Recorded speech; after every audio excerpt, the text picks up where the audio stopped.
മേടിച്ച് വയ്ക്കുക, പെറ്റീഷൻ എടുത്ത് വയ്ക്കുക, നോക്കാമെന്ന് പറയുക എന്നല്ല. അത് ഓരോന്നും പരിശോധിച്ചിട്ടുള്ളൊരു വലിയ സംവിധാനം നമ്മൾ ചെയ്തിട്ടുണ്ട്. ഇത് കുറച്ചുകൂടി കഴിയുമ്പോൾ കുറച്ചുകൂടി ഇഫക്റ്റീവ് ആക്കാൻ പറ്റും. കാരണം ഡാഷ്ബോർഡ് കൂടെ വെച്ച് ഡാറ്റ ഡ്രിവൺ ആക്കി കഴിയുമ്പോൾ നമുക്ക് ചിലപ്പോൾ നമ്മുടെ ഒരു ഫോൺ കോളും ഉണ്ട്, ചിലപ്പോൾ നമ്മുടെ ഒരു ഉത്തരവും ഉണ്ട്. ഈ വർഷങ്ങളായി പരിഹരിക്കാതെ കിടക്കുന്ന പ്രശ്നങ്ങൾ പരിഹരിക്കാൻ നമുക്ക് പറ്റും. തീർച്ചയായിട്ടും അക്കാര്യത്തിൽ പ്രത്യേകമായി ശ്രദ്ധിക്കും. നിങ്ങൾ ആദ്യം ഞാൻ പ്ലീസ് നിങ്ങളൊന്ന് പറയാം. തീർച്ചയായിട്ടും ആധുനിക തുറമുഖം വിഴിഞ്ഞത്ത് നൽകാമെന്ന് നമ്മുടെ കരാറിലുണ്ടായിരുന്നു. ആ ഒന്നാം ഘട്ട ഉദ്ഘാടനത്തോടനുബന്ധിച്ച് ആധുനിക തുറമുഖം തരുമെന്നാണ്. ആധുനിക തുറമുഖം തന്നതുമില്ല. ഈ മുതലപ്പൊഴി ഇത് ദുരന്തമാണ്. അടയ്ക്കുക ഇവിടെ ആധുനിക തുറമുഖം. മുതലപ്പൊഴിയെ സംബന്ധിച്ചുള്ള അടിയന്തര തീരുമാനം ഉണ്ടാവും. അടുത്ത ആഴ്ച മീറ്റിംഗ് വെച്ചിട്ടുണ്ട്. ഫാദർ യൂജിൻ പരേരയുടെ നേതൃത്വത്തിൽ അവിടുത്തെ വൈദികർ വന്ന് അവിടെ കണ്ടിരുന്നു. ഞാൻ നേരത്തെ പല പ്രാവശ്യം പോയിരുന്നു. മുതലപ്പൊഴിക്ക് അത്യാവശ്യമായിട്ടുള്ള നടപടികൾ ഇപ്പോൾ സ്വീകരിക്കും, പെട്ടെന്ന് തന്നെ സ്വീകരിക്കും. അതായത് ഷോർട്ട് ടൈമിൽ ചെയ്യേണ്ട കാര്യങ്ങൾ ഇമ്മീഡിയറ്റ് ആയിട്ട് ഈ ആഴ്ച തന്നെ ചെയ്യും. ലോങ് ടൈമിൽ മുതലപ്പൊഴിയിൽ ചെയ്യേണ്ട കുറേ കാര്യങ്ങളുണ്ട്, അതുകൂടി ഏർപ്പെടുത്തും. മുതലപ്പൊഴി ഗവൺമെന്റിന്റെ പ്രത്യേക പരിഗണനയിലുണ്ട്.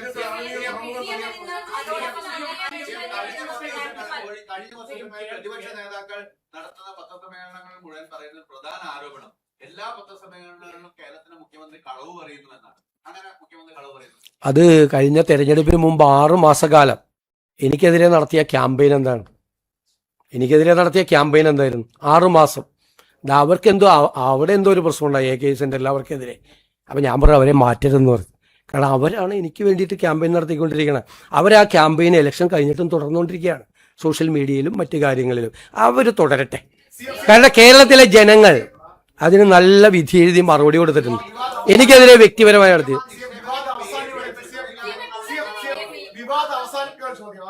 കഴിഞ്ഞ ദിവസം പറഞ്ഞത് കൊച്ചിയിലേക്ക് പോയത് ഇൻവെസ്റ്റേഴ്സിനെ കാണാനെന്നാണ്. ഇന്ന് പറഞ്ഞത് കൊച്ചിയിൽ പോകുമ്പോൾ അവരെ കണ്ടു എന്നാണ്. ഏതാണ് ശരി? ഞാൻ വളരെ ക്ലിയർ ആയിട്ട് പറഞ്ഞാണ്. ഇനി no I have made it very clear. ഇനിയൊന്നുമില്ല പറഞ്ഞു.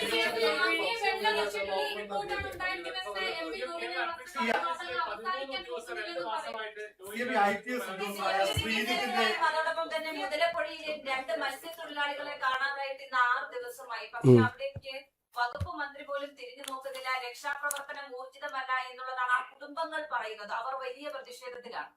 അവിടെ തിരച്ചിലിനായിട്ട് മറൈൻ എൻഫോഴ്സ്മെന്റ്, കോസ്റ്റ് ഗാർഡ് സംവിധാനങ്ങൾ ഉപയോഗിച്ച് തെരച്ചിൽ നടത്തിക്കൊണ്ടിരിക്കുകയാണ്.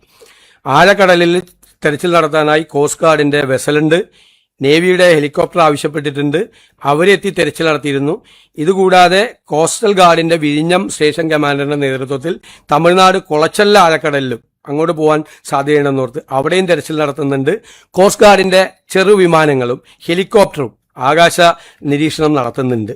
ഇതെല്ലാം അവിടെ ചെയ്തുകൊണ്ടിരിക്കുന്നുണ്ട്. നമുക്ക് കിട്ടിയില്ല എന്നുള്ളത് സങ്കടകരമായ കാര്യമാണ്, കുടുംബത്തിന്റെ സങ്കടമാണ്. നിങ്ങളത് ഞാൻ അതൊക്കെ ഇതൊക്കെ നമുക്കറിയാലോ. തീരപ്രദേശത്ത് പഴയ മുഖ്യമന്ത്രി പോയത് ഓർമ്മയുണ്ടല്ലോ, അത് നമുക്കറിയാലോ. തീരപ്രദേശത്ത് അല്ല ഞാൻ പറഞ്ഞത് ഞാൻ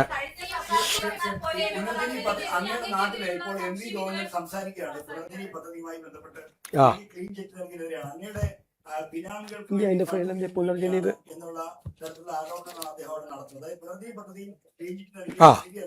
അത് തെറ്റായ നടപടിയാണെന്നാണ് അദ്ദേഹം ഞങ്ങളുടെ നാട്ടിലാണ് ഇപ്പോൾ യോഗം നടക്കുന്നത്. ഈ ഗവൺമെന്റ് വന്നതിന് ശേഷം ഒരു അന്വേഷണവും ഒരു നടപടിയും ഇത് സംബന്ധിച്ചെടുത്തിട്ടില്ല. എല്ലാ ഫൈൻഡിങ്ങും നടത്തിയത് കഴിഞ്ഞ സമയത്താണ്. നിങ്ങളിതൊന്ന് അറിയണം. 2020 ഇത് കഴിഞ്ഞ ഉടനെ തന്നെ നിയമസഭയിൽ ഒരു ആരോപണം വന്നു. അപ്പം ഞാൻ പറഞ്ഞു, അന്നത്തെ മുഖ്യമന്ത്രിയോട് പറഞ്ഞു, അങ്ങൊരു വിജിലൻസ് അന്വേഷണം നടത്തണമെന്ന് പറഞ്ഞു. അതിനുശേഷം അവർ വിജിലൻസ് അന്വേഷണം നടത്തി. എൻ്റെ ആവശ്യമില്ല, ഞാൻ നിയമസഭയിൽ ആവശ്യപ്പെട്ട് അന്വേഷണം നടത്തിയിട്ട് ഒരു തരത്തിലുള്ള ക്രമക്കേടും നടന്നിട്ടില്ല എന്നുള്ള റിപ്പോർട്ട് പ്രാഥമിക അന്വേഷണം നടത്തി വിജിലൻസ് ഗവൺമെൻറ് കൊടുത്തു. അന്ന് അത് അംഗീകരിച്ചു. അത് കഴിഞ്ഞിട്ട് ഒരു പരാതി ആയിട്ട് ഒരാൾ ഹൈക്കോടതിയിലെ സിംഗിൾ ബെഞ്ചിൽ പോയി. സിംഗിൾ ബെഞ്ച് പരാതി തള്ളി. രണ്ടാമത് അതിന് അപ്പീലായിട്ട് ഡിവിഷൻ ബെഞ്ചിൽ പോയി ഹൈക്കോടതി. അത് ആ ഡിവിഷൻ ബെഞ്ച് തള്ളി. കേട്ടോളാം. പിന്നീടാണ് ഞാൻ പ്രതിപക്ഷ നേതാവായി വരുന്നത്. പ്രതിപക്ഷ നേതാവായി വരുമ്പോഴാണ് 2023 നേരത്തെ അന്വേഷിച്ച് തള്ളിയ കേസ് ഞാൻ പ്രതിപക്ഷ നേതാവായപ്പോൾ വീണ്ടും ഒരു പരാതി വാങ്ങി വീണ്ടും അന്വേഷണം ആരംഭിച്ചു. അന്വേഷണം ആരംഭിച്ചു കഴിഞ്ഞതിന് ശേഷം വിജിലൻസ് റിപ്പോർട്ടാണ് 14/6/2023 രജിസ്റ്റർ ചെയ്ത കേസിൽ 7/9/24 വിജിലൻസ് റിപ്പോർട്ട് കൊടുത്തിരിക്കുകയാണ്. എന്താണ്? Inquiry could not discover any evidence to sustain the allegation. The inquiry so far could not reveal any evidence and also the allegations could not sustain in evidence. ഇത് ഞാൻ മുഖ്യമന്ത്രിയായതിനു ശേഷമുള്ളതല്ല, 7/9/2024 റിപ്പോർട്ടാണ്. ഇനി വീണ്ടും അതിലെ വിജിലൻസ് നടത്തിയ റിപ്പോർട്ടിൽ 2 വിജിലൻസ് ഡയറക്ടർമാർ റിപ്പോർട്ട് കൊടുത്തു.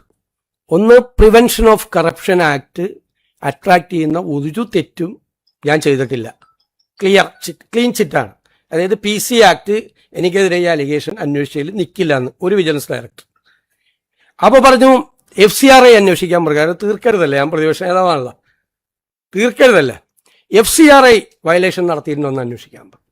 ഒരു FCRI വയലേഷനും ഇല്ലെന്നും പറഞ്ഞ് രണ്ടാമത്തെ വിജിലൻസ് രണ്ട് വിജിലൻസ് ഡയറക്ടർമാരെ ഞാൻ സ്വാധീനിച്ചെന്ന് പറയരുത്. രണ്ടാമത്തെ വിജിലൻസ് ഡയറക്ടർ രണ്ടാമത് FCRI അന്വേഷണം നടത്തി.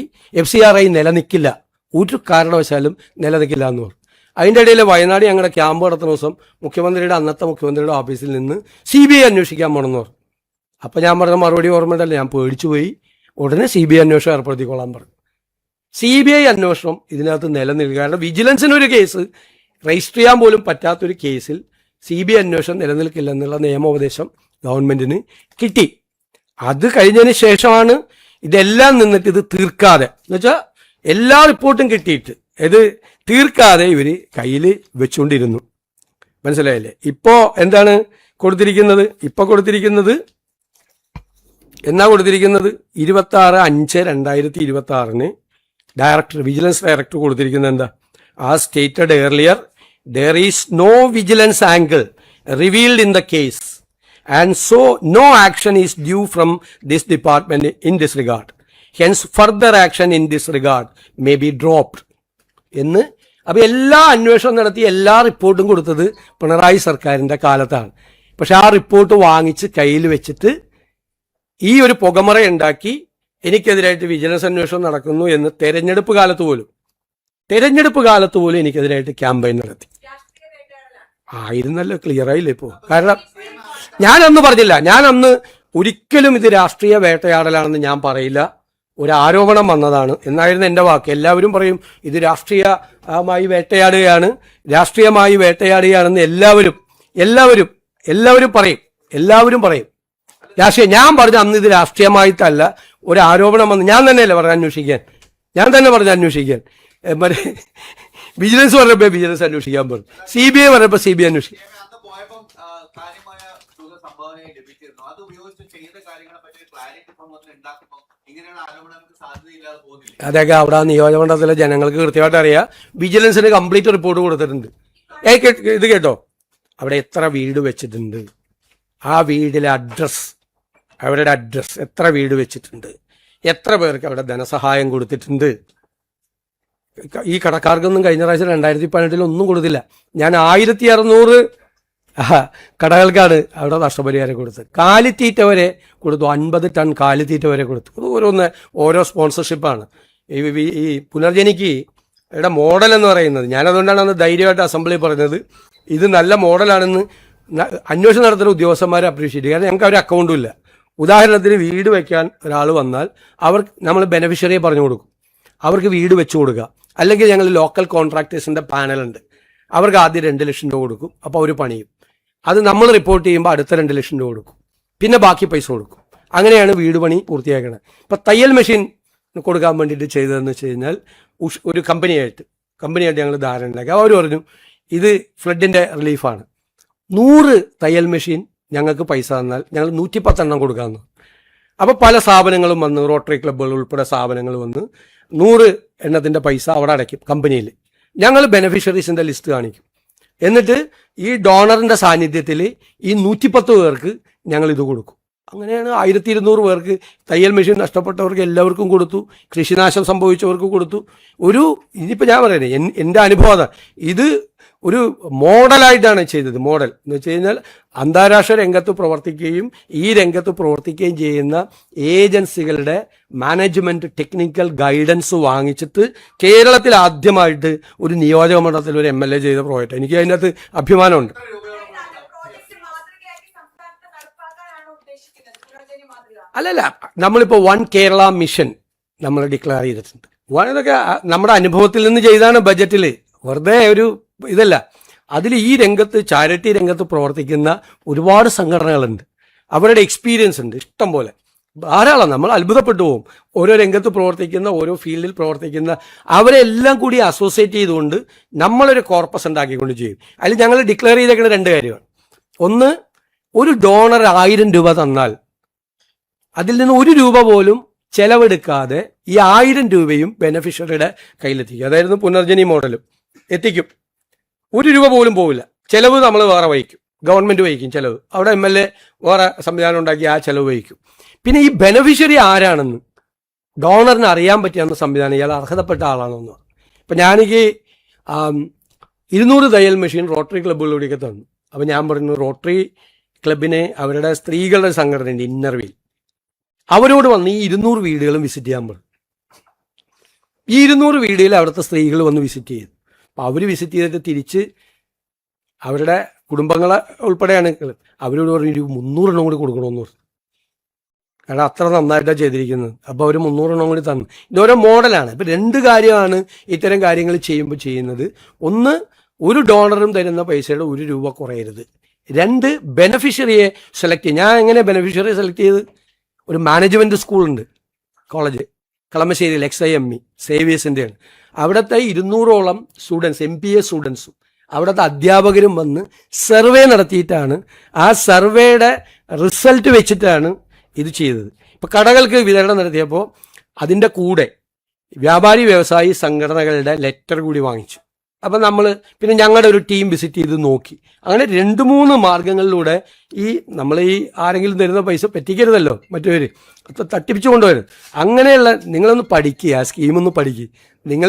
നിങ്ങളെന്നിട്ട് എഴുതുക അതിനെപ്പറ്റിയൊക്കെ. എൻ്റെ പേര് പറയണ്ട.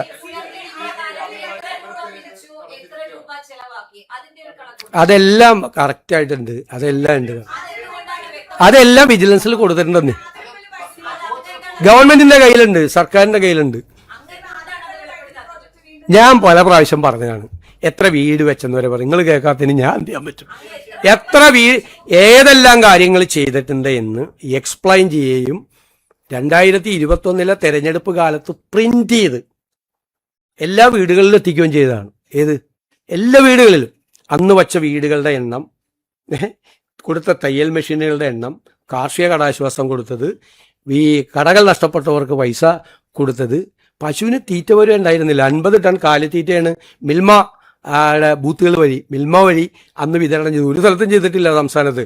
അങ്ങനെയുള്ള മൈന്യൂട്ടായിട്ടുള്ള കാര്യം, കുഞ്ഞുങ്ങൾക്ക് കംപ്ലീറ്റ് ഇത് നഷ്ടപ്പെട്ടവർക്ക് ഉള്ള സാധനങ്ങൾ, ലാപ്ടോപ്പ്, അതുപോലെ ഫോൺ നഷ്ടപ്പെട്ട ആളുകൾക്ക് ഫോണ്, ഒരുപാട് കാര്യങ്ങൾ അതെല്ലാം പ്രിന്റ് ചെയ്ത് പബ്ലിഷ് ചെയ്താണ്. എന്നിട്ട് എപ്പോഴും വന്നിട്ട് ഇതേ ചോദ്യം ചോദിക്കുക, എന്താണ്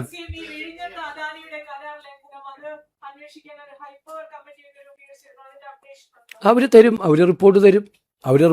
അത് ഹൈപ്പവർ കമ്മിറ്റി രൂപീകരിച്ചതല്ല, ഓൾറെഡി അവിടെ ഉള്ളതാണ് ഹൈപ്പവർ കമ്മിറ്റി, ചീഫ് സെക്രട്ടറി ഇതായിട്ടുള്ളത്. അവരത് പഠിച്ച് ചെയ്യും.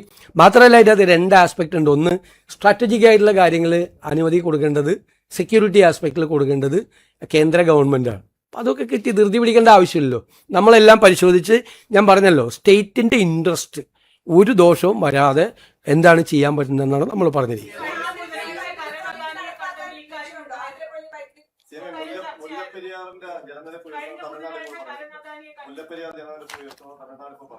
അല്ല, അത് നമ്മൾ ആ ഒരു ഡിസ്പ്യൂട്ട് നിലനിൽക്കുമല്ലേ, കേസും കമ്മിറ്റിയും. നമ്മൾ അതിൽ നമ്മുടെ എക്സ്പേർട്ട് കമ്മിറ്റി മെമ്പറെ നമ്മൾ നിയമിക്കുന്നത് ഉൾപ്പെടെ തമിഴ്നാട് ഗവൺമെൻറ്റുമായിട്ട് ചർച്ച ഉൾപ്പെടെയുള്ള കാര്യങ്ങൾ നമ്മളുണ്ട്. ഉദ്യോഗസ്ഥ തലത്തിൽ ചർച്ച നടക്കുന്നുണ്ട്. മുഖ്യമന്ത്രി തലത്തിൽ കൂടിയുള്ള ചർച്ചയെക്കുറിച്ച് ഞങ്ങൾ ഗൗരവമായിട്ട് ആലോചിക്കുന്നുണ്ട്. തീർച്ചയായിട്ടും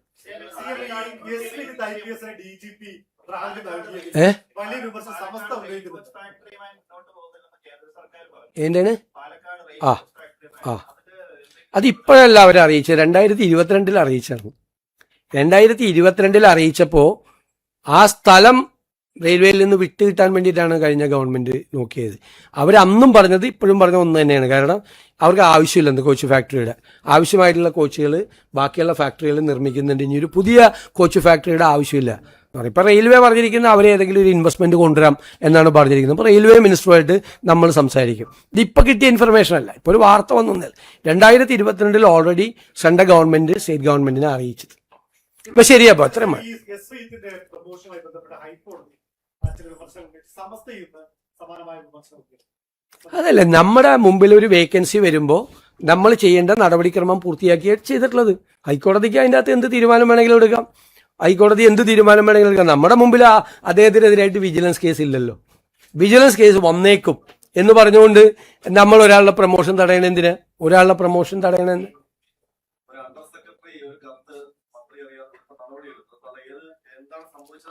അത് സർക്കാർ അന്വേഷിച്ചിട്ടാണല്ലോ നടപടിയെടുത്തത്. നടപടി അത് അന്വേഷിച്ചിട്ടാണ്. അതായത് സസ്പെൻഷൻ ഒരു അന്വേഷണ വിധേയമായിട്ടാണല്ലോ സസ്പെൻഡ് ചെയ്തേക്കുന്നത്. പ്രഥമ ദൃഷ്ട്യാ ഗുരുതരമായ തെറ്റ് ചെയ്തിട്ടുള്ളതായിട്ട് കണ്ടു. കാരണം അവിടെ നിന്ന് മന്ത്രി കൊടുത്തതല്ല ഇതായിരുന്നു. അതായത് ഒരാളെ മനഃപൂർവ്വം ഒരാളെ സഹായിക്കാൻ വേണ്ടി ചെയ്തതായിട്ട് പ്രഥമ ദൃഷ്ട്യാ മനസ്സിലായതുകൊണ്ടാണ് നടപടിയെടുത്തത്. ഇനി അത് അന്വേഷണം പൂർത്തീകരിച്ചിട്ട് ചെയ്യും. സസ്പെൻഷൻ പണിഷ്മെന്റ് അല്ലല്ലോ. അവർക്ക് അനുകൂലമായിട്ട് റിപ്പോർട്ട് കൊടുത്ത ആള് സസ്പെൻഡ് ചെയ്ത് കഴിഞ്ഞാൽ പിന്നെ അവരത് പറയില്ലേ? അത് നാച്ചുറൽ അല്ലേ?